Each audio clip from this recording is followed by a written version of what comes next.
All right, welcome back. Today we're doing a deep dive into a really tough conversation from one of the oldest books out there. We're stepping into the book of Job. Exactly. Exploring this ancient interaction that feels incredibly relevant, maybe even more so today. It really does. We're going back to this moment of just intense suffering and a friend's attempt to help that. Well, it really didn't hit the mark. Not at all. Our mission here is to unpack what happened, specifically with Job's friend Eliphaz, and see what it teaches us about support, about wisdom, maybe even criticism, especially when people are hurting. We'll be looking right at the text itself and then thinking about what it means for us, right now. Okay, let's dig in. We're talking about a situation where advice went pretty spectacularly wrong. What can we learn from that? Well, it's a powerful scene, isn't it? And honestly, quite uncomfortable to read. Yeah. You have Job, who's lost literally everything: family, wealth, health. Just unimaginable pain. And his friends show up. Friends, they sit with him in silence for a whole week, which, might have been the best thing they did. That part often gets highlighted as the good part. It is. But then Job finally cries out, just pours out his agony, and his friends feel they have to say something. They have to offer counsel. And that's where it starts to go sideways, particularly with Eliphaz. We're focusing on his second speech in chapter 15, and wow, it's almost like a masterclass in what not to do. He really doesn't hold back this time. No, his opening shot is this stinging rebuke. He basically asks Job, should a wise man utter vain knowledge and fill his belly with the east wind? Think about that. Saying that to someone crushed by grief, it's like calling their deepest pain just empty noise, hot air. It's incredibly harsh, and it sets the tone immediately, doesn't it? Very confrontational. Absolutely. And Eliphaz's whole perspective, it's rooted in what he sees as like traditional wisdom. Okay. Which for him is this very rigid belief. Suffering is always a direct result of sin, period. No nuance there. None. In his mind, there's just no other possible explanation for Job's situation. And he presents this as, absolute truth. And he pulls rank to back it up, right? He does. He says, with us are both the gray-headed and very aged men, much elder than thy father. Oh, basically, we're older, we're wiser, we've seen more, we know how things work. Exactly. And our wisdom comes straight from our fathers passed down. Yeah. He's claiming this weight of tradition. So it's not just advice, it's an assertion of authority. Listen up, Job, we know better. Your suffering is a simple cause, and you're just, too arrogant to see it? That's the implication. He accuses Job of speaking foolishly, rejecting godly wisdom, even undermining reverence for God by daring to question things. Wow. And then he paints this really grim, frankly terrifying picture of what happens to the wicked, to sort of prove his point. Okay, what does that look like? He says the wicked person travaileth with pain all his days, constantly tormented. He talks about a dreadful sound in his ears, like living in constant fear.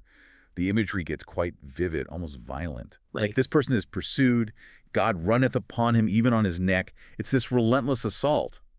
And he emphasizes, he shall not be rich, neither shall his substance continue.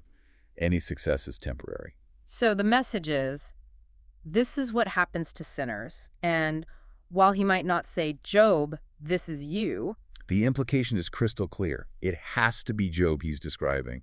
His suffering must be punishment. There's no other category in Eliphaz's theology for this. It all builds up to that really crushing line where he tells Job, thine own mouth condemneth thee, and not I. Yeah, thine own lips testify against thee. Yeah.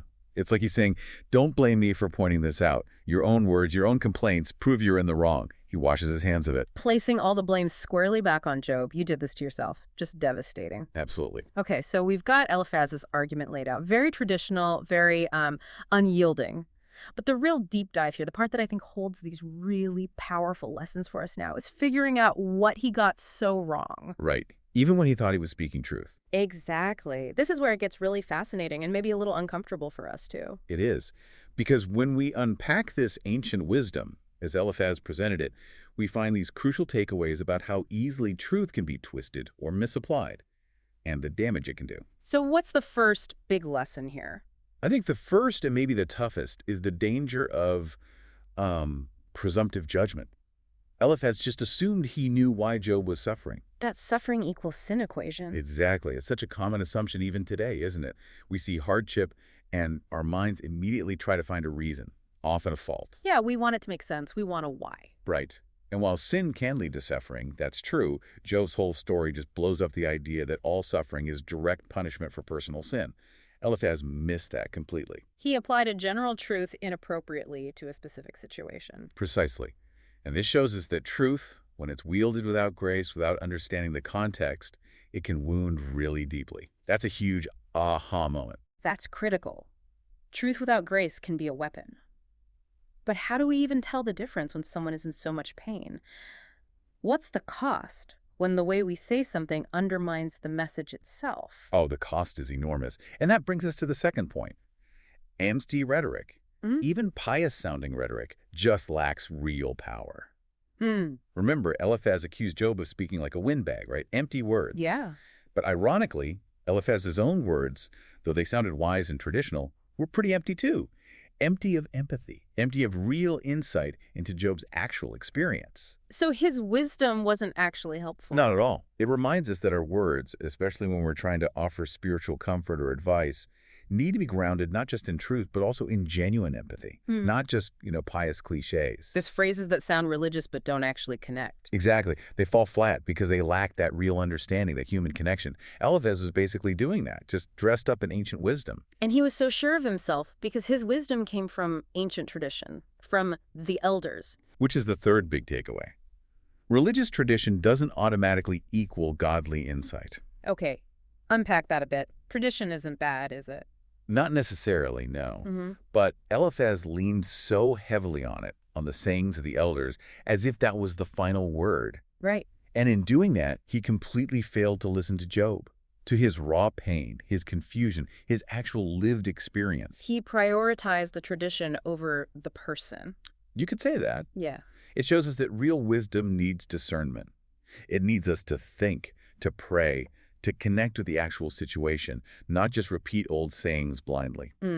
So wisdom isn't just repetition, it requires active engagement. Absolutely. Otherwise, we end up giving advice that might be technically true in some abstract sense, but totally unhelpful or even damaging in the specific context. Okay. It highlights that our faith should be living, not just reciting formulas. Okay, that makes sense. And the final point seems almost obvious when you state it, but clearly Eliphaz missed it. Right. It's simply that suffering should stir compassion in us, not condemnation. Eliphaz's speech is just such a stark warning. It shows how even deeply religious people who think they're defending God, can get it wrong. They can use theology to blame people instead of helping them. Using truth as a club. Exactly.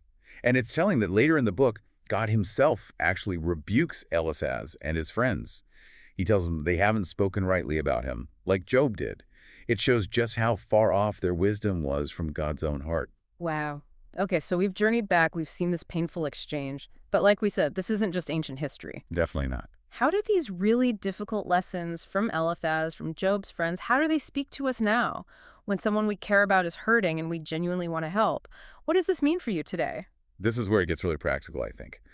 These ancient lessons offer profound guidance that can actually, encourage our obedience to God and strengthen our faith right now. How so? Well, first, and this connects directly back to Eliphaz's main error, don't assume people's suffering is punishment. Just don't. Resist that urge to find fault. Exactly. We naturally jump to conclusions, try to find that reason, but often suffering happens for reasons we just don't get. It's not always discipline. So what's the alternative? Compassion. Compassion should always be the first response. That's aligning ourselves more with God's character, which is an act of obedience, right? Yeah. And it strengthens our faith because we're trusting God's goodness even when things don't make sense. Okay, so less detective work, more empathy. That's a challenging mirror to hold up, isn't it? How often do we offer a solution when maybe just presence was needed? All the time, probably. Which leads to the second point. Be really careful with spiritual advice. It's so easy, especially when we mean well, to say things that are actually quite harmful, trying to explain things only God truly understands. So what should we do instead? Before jumping in with advice, especially spiritual pronouncements, just listen. Really listen with empathy. And maybe pray for discernment before you speak. Ask God for wisdom for that specific moment, not just trot out a standard answer. Exactly. That fosters humility in us. Yeah. Makes us rely more on God, which strengthens our faith. We're grounding our response in prayer, not just quick answers. It builds relationships, too. That makes sense. Silence and listening can be deeply spiritual acts. It absolutely can. Third, always try to use truth with grace. Eliphaz had some truths, right? God does oppose wickedness, but he used it like a weapon. Yeah. Scripture tells us to speak the truth in love. That approach reflects God's character better. It aims to build up, not tear down. So the way we speak truth matters just as much as the truth itself. Absolutely. Yeah. Speaking truth with grace actually helps people see God more clearly, strengthening their faith, and ours too, as we practice reflecting his character. It builds bridges. Okay.